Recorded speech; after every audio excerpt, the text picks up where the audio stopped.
jedan sam od prvih koji je pročitao taj rukopis koji je mene dojmio, a pošto ja te sadržaje uglavnom iz drugih knjiga znam i preko nekih drugih ljudi koji su doživjeli istu tu sudbinu, nekako čitajući tu knjigu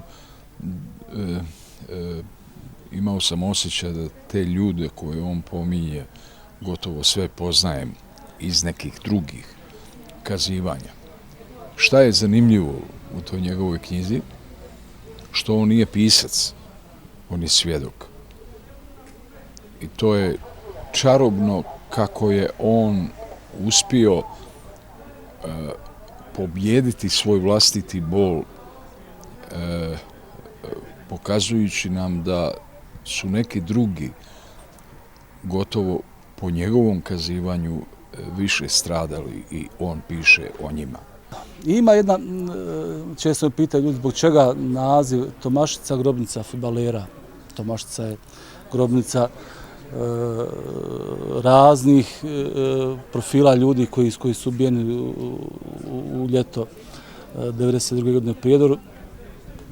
Naime, kada smo radili ovaj film, desilo se da je moj prijatelj Mirsad Duratović donio jednu publikaciju koja je objavljena 1977. godine u Beogradu. Ona se zove Jugoslovenski fudbalski klubovi. I riječ je o jednoj knjizi koja je u stvari registar svih fudbalskih klubova koji su do 1977. godine bili registrovani. U toj knjizi nalaze se i priče o nekoliko fudbalskih klubova sa područja lijeve obale Sane, Sloboda Bišćani, Polet iz Hambarina, Mladost iz Čarakova. I između ostalog u priči o fudbalskom klubu Sloboda iz Bišćana stoji da je taj klub osnovan 1975. godine na taj način što su omladinci sela Bišćani odlazili na radnu akciju na Tomašicu i da su od tih svojih dnevnica koje su dobijali radeći na radnoj akciji u stvari osnovali fudbalski klub Sloboda iz Bišćana. Ova knjiga je zapravo jedan, mogu reći slobodno, i najbolji potez koji se načinio, krenući početka ipak.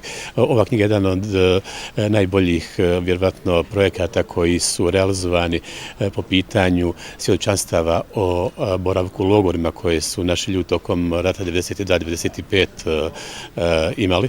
Mirsad Čaušević je nakon 25 godina nošenja toga tereta u sebi širom svijeta i po Hrvatskoj i po Americi i tako dalje, odlučio da to konačno stavi na papir. Kako on sam kaže u knjizi, nije mogao dočekati starost niti odlazak sa ovoga svijeta, a da tu istinu ne iznese kako se nikada nikome ne ponovila na ovome svijetu. Jer ono što su ljudi preživjeli u Bijeloj kući, što su preživjeli u Omorskoj, to je nešto što naš ne može pojmiti.